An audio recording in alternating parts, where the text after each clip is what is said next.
Hello bright minds, welcome back to the channel. Today we have beautiful Olympiad math problem. We have got two quadratic equations and product of them is equal to 60. Now we need to find the values for x which satisfies this equation. I am not going to eliminate the parentheses at the beginning because if I try to do that, I will get the fourth degree polynomial equation because here I have to multiply 2 times squared with 2 times squared. Then 2 times 2 is equal to 4. X squared times x squared is equal to x to the power of 4. So then we will have fourth degree polynomial equation, which is a bit hard to solve. Therefore, I am going to try to use a different method to solve this equation. As a starting step, I am going to factorize both quadratic expressions separately. For the first one, I need to find the two numbers. When we multiply those two numbers, which should be equal to 2 times minus 5 minus 10. When we add those two numbers, it should be equal to minus 3. Okay, what are the numbers? If you think about the factors of 10, we can clearly see that it should be 5 and 2. But we need to get minus 10 when they multiply. So they should be minus 5 and plus 2. When you multiply minus 5 and plus 2, you will get minus 10. When you add them, you will have minus 3. So now for the first one, I can rewrite 2 times x squared minus 5 times x plus 2 times x minus 5 inside the parentheses. Now if you consider the second quadratic expression, again need to find two numbers a and b. A times b should be equal to 2 times minus 6, which is equal to minus 12. A plus b should be equal to coefficient of x is plus 1. If you think about the factors of 12, so we can clearly see that 4 and 3 should be the numbers. So to get minus 12, it should be plus 4 and minus 3. When you multiply them, you get minus 12. When you add them, you get plus 1. Now I can rewrite the quadratic expression as 2 times x squared plus 4 times x minus 3 times x minus 6 equal to 60. Now I can factorize inside the parentheses. We have to consider 2 by 2. So I'm going to use bracket now. Here x is the common factor. So inside the parentheses we have 2 times x minus 5. For these two, plus 1 is the common factor. Inside the parentheses we have 2 times x minus 5. So here inside the bracket, 2 times x is the common factor. Inside the parentheses we have x plus 2. Here minus 3 is the common factor. Inside the parentheses we have x plus 2, which is equal to 60. Now here 2 times x minus 5 is the common factor. I am going to take it out from the expression. Inside the parentheses we have x plus 1. Here x plus 2 is the common factor. If you take it out, inside the parentheses we have 2x minus 3 equal to 60. Okay, now this is the interesting part of the process. Now I am going to eliminate the parentheses, but before that I am going to rearrange the equation left hand side as follows, because there is no point of multiply first one and second one and third one and fourth one, because we get the same expression again. Therefore I am going to multiply first one and third one and second one and fourth one separately. Now I'm going to rewrite the left hand side first. We have 2x minus 5. Then I'm going to write x plus 2. Then we have x plus 1, and I'm going to write 2 times x minus 3 equal to 60. Now I'm going to eliminate the parentheses, first two factors and second two factors separately.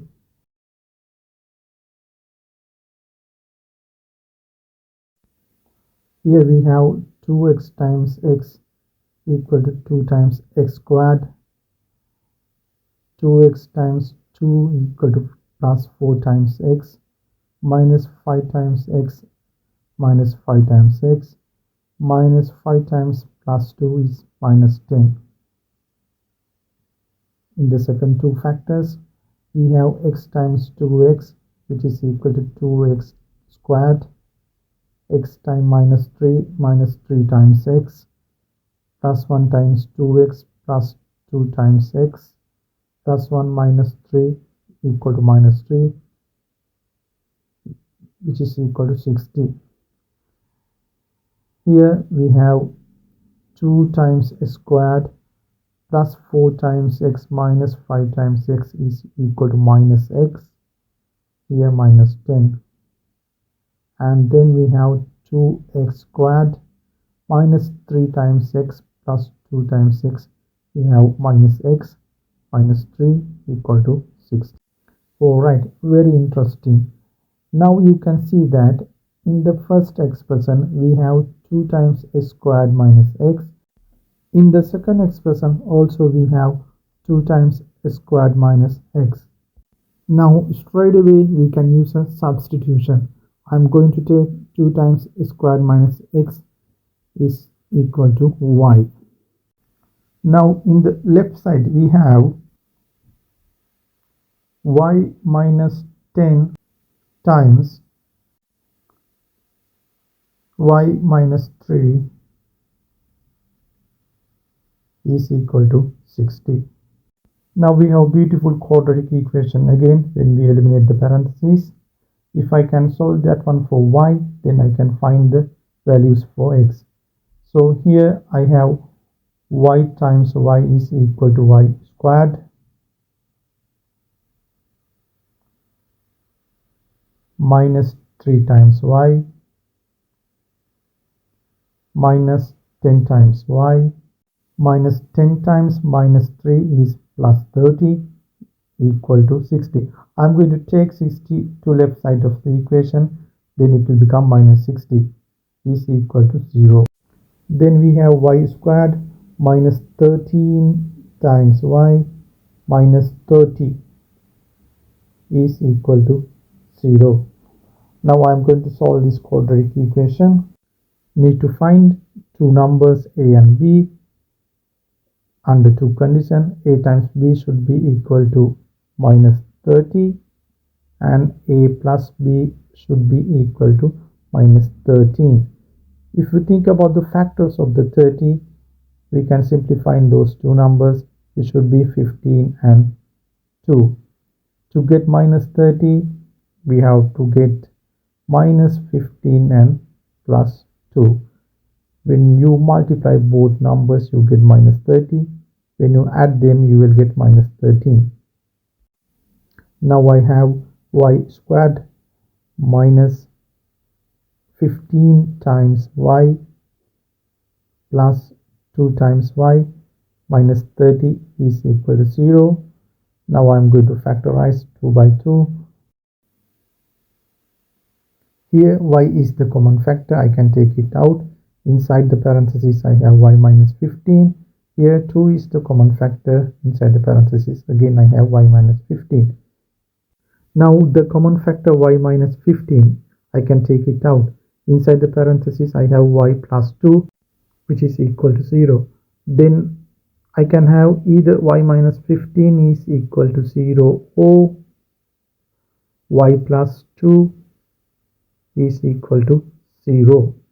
In the first case, I have an answer for y, which is y is equal to 15. Or in the second case, I have an answer for y, which is equal to minus 2. So our goal is find the values for x, not for the y. So our initial submission is 2 times x squared minus x is equal to y. In the first case, I can take y is equal to 15, so that 2 times x squared minus x is equal to 15. Then I can have 2 times x squared minus x minus 15 is equal to 0. Now I am going to solve this quadratic equation for x. I have to find two numbers under two conditions. Those numbers a and b. A times b should be equal to 2 times minus 15 is minus 30, and when you add those two numbers, it should be equal to minus 1.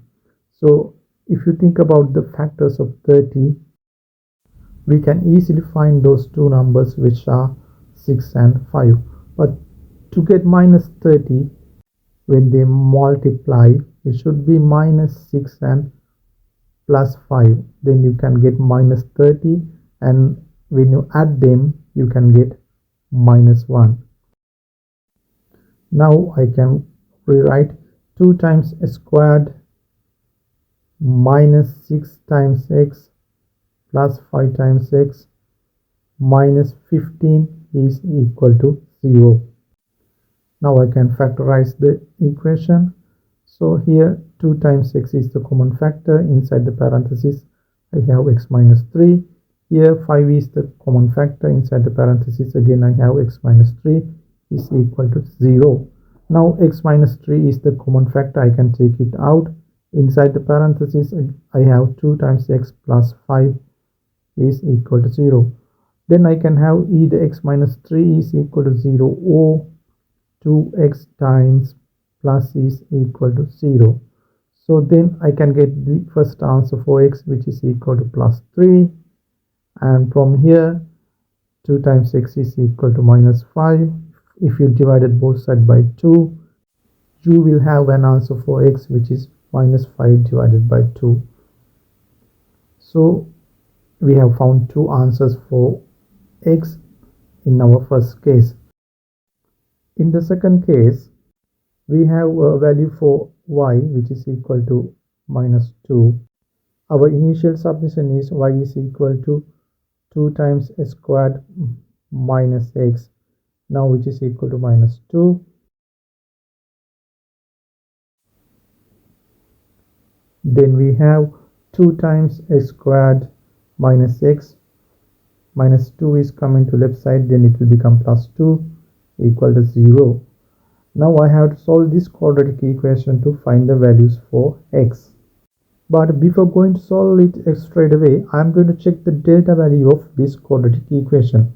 So delta is equal to square root of b square minus 4 times a times c. So value for b is equal to minus 1, a is equal to plus 2, c is equal to plus 2. Now delta is equal square root of minus 1 squared minus 4 times 2 times 2, which is equal minus 1 squared is equal to plus 1 inside the square root, minus 4 times 2 is equal to 16. Now inside the square root we have minus 15. So we can clearly say that for this quadratic equation we don't have real solution. If someone need to find complex solution, you can substitute as I squared is equal to minus 1, and you can get the two complex solutions for this quadratic equation. But in this problem we are expected to find only real solution. Therefore we have only two real solutions for this question, that we have found that x is equal to 3 and x is equal to minus 5 over 2. Those are the final answers for our problem.